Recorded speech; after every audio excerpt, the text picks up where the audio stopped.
Hello, everybody. Welcome back to Faith for Dummies. Hi, Rob. Hi everyone, hi Izzie, how are you? I'm well, thank you. Yeah, doing all right. How are you? Yeah, good, thank you. So, as this is how we start, any dummy moments for you this week? So, I texted Rob this week and I said, remind me to tell the story of when I fell off a chair. Um, because one of my young people reminded me about it. So, we both serve on a youth camp, Christian summer camp together, don't we, Rob? We do, we do. And How we met, last isn't it? summer, yeah. Oh, actually, it might have been. We have a New Year camp as well, and it might have been there. So Yeah. we sit on these we use the theatre, and it's got these like tiered seats. And I was sat right at the back with two of my young people, and one of them, she was just having a bit of a hard time. So I was standing next to her, and I thought, oh, she's having a hard time. I'll go and stand a bit closer. She looks like she might be about to cry, so I'll go and put an arm around her. And I went and stood really close to her. And as I went to do that, they said, everybody sit down. So I sat down, except I didn't sit down. I sat Oh right on dear. the edge of the end of the chairs. So too much of my body was not on the chair. So I fell off. Not only did I fall off the end of the chair, I also then fell down two of the steps as well. Oh dear. And there were plenty of people watching, including someone I was maybe or maybe not trying to impress. And so I landed on the floor with my legs in the air, and I had a half crying, half laughing young person, and I was half crying and half laughing whilst trying not to make any noise at all so as not to disrupt the whole thing.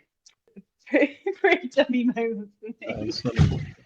I don't think I was there when this happened, but based on your description, I can picture exactly where this would have been Yeah, right near the and top who the step. person So you were trying to impress was. So there we go. brilliant. Funny. Anyway, let's move on. Anyway, let's move on. Last week, we talked about should we tell our friends about Jesus? The quick answer was yes. The long answer, just go listen to the episode. It was a good one, wasn't it, Izzy? It was, if I do say so myself. So this week, as we said, we thought we'd change it up a little bit. We've got to do that every now and again, keep you on your toes. And we Haven't we? thought one of us would share our testimony. So this week, Rob is going to share his testimony, which is just a story of how you came to know Jesus and what he's doing in your life. That's right. I'm looking forward to it. Good, good. Well, Rob, why don't you tell us a bit about your upbringing and about how your faith played into that, and then we will go from there. Yep, of course. So feel free, Izzy, to chip in if you want to at any point. But as I've said in the past, I was brought up in a Christian family. We went to church every week, so I knew all the answers from Sunday school of who built the ark and who died on the cross and things like that. And my childhood was really basic understanding of the Christian faith. Old Testament stories, New Testament stories. Mum and dad, two sisters, all going to church each week. So I made a commitment probably around the age of 8. I remember being in my room in my bed, and I asked my mum to say the prayer with me, the prayer to become a Christian. And while I don't remember much of it, that is the moment that I would go back to for when I became a Christian. However, like a testimony is all about kind of faith, and it's ongoing, isn't it? And how I became a Christian is only part of that, but also how I became to owning that faith. And all I want to say is fast forward to secondary school. And school can obviously be a very challenging place for teenagers. And I found that like throughout my school years, I always knew God was real, but I did the things that you were meant to do and didn't do the things you weren't meant to do because I felt guilty if I did them wrong. And I didn't fully understand the whole complete concept about God's grace and how he loves you regardless of whatever you do. And also, I didn't really enjoy school. A big reason for that is I was an easy target.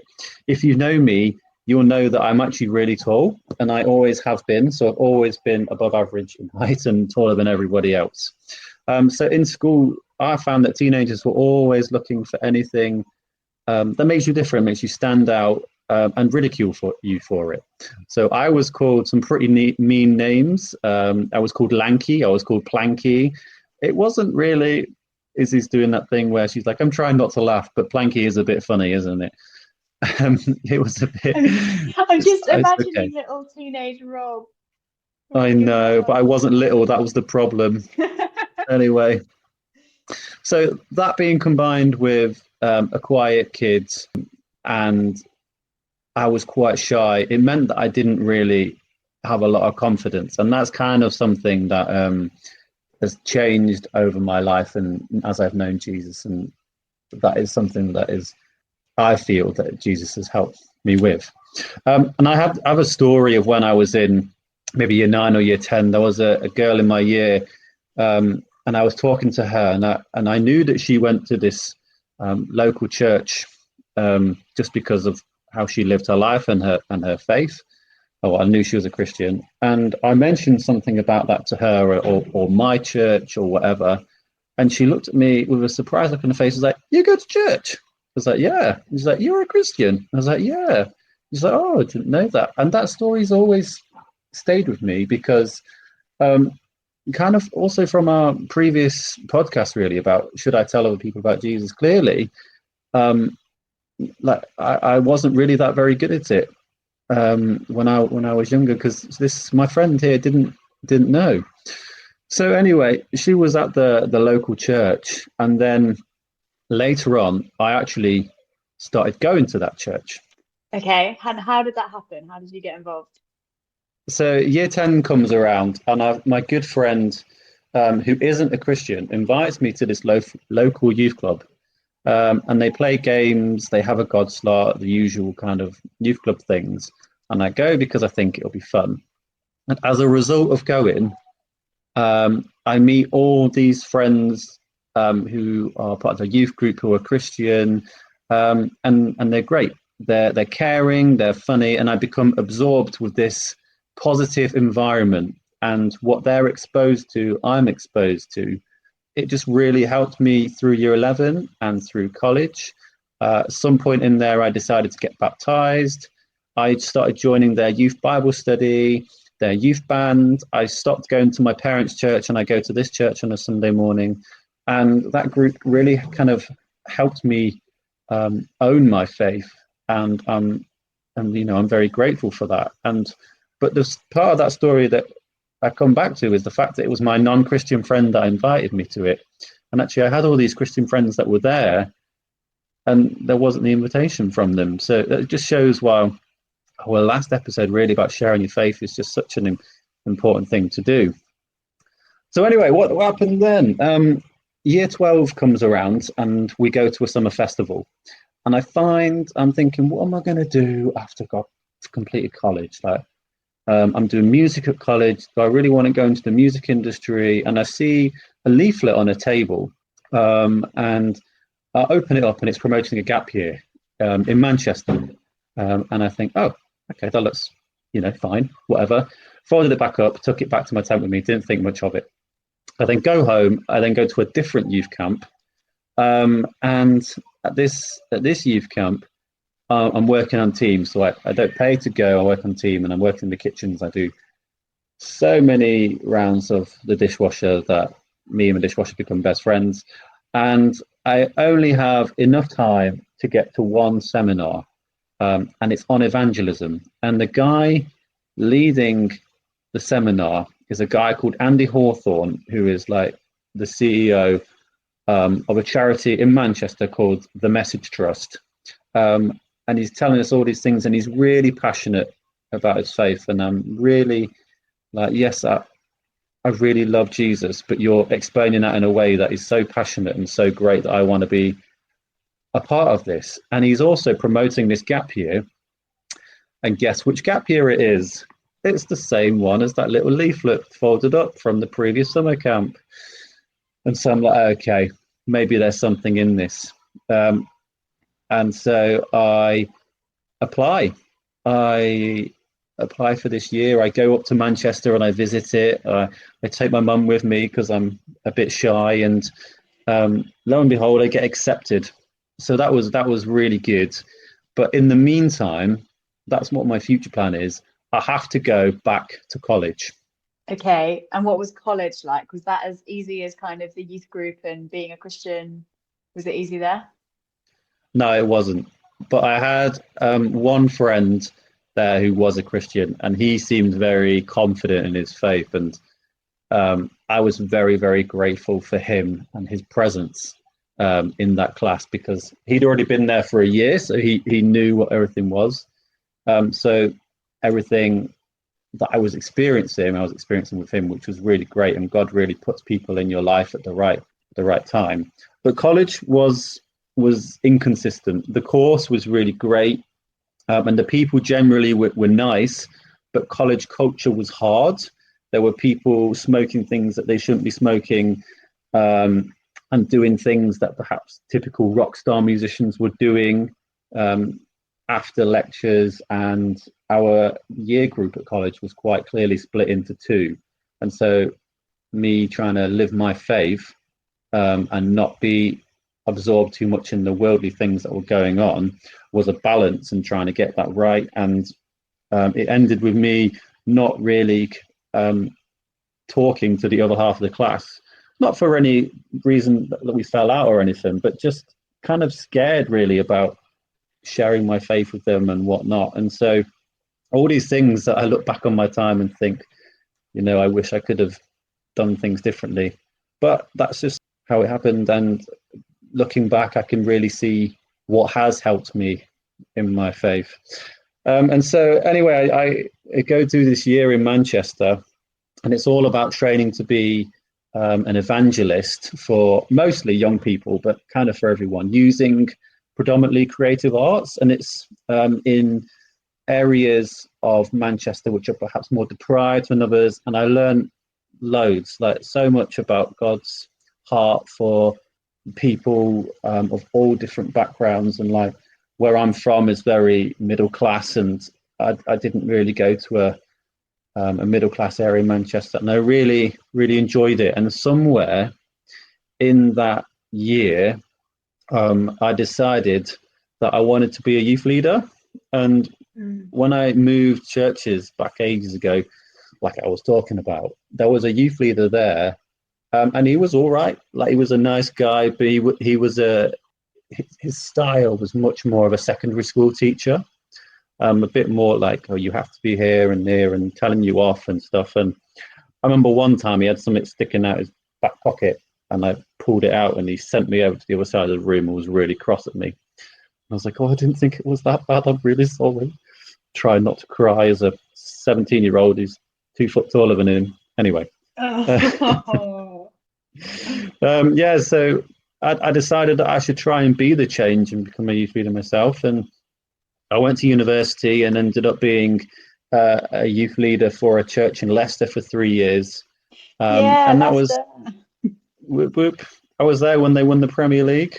I remember that, because that was like the one time they ever won, and it was the one time anybody knew what Leicester was.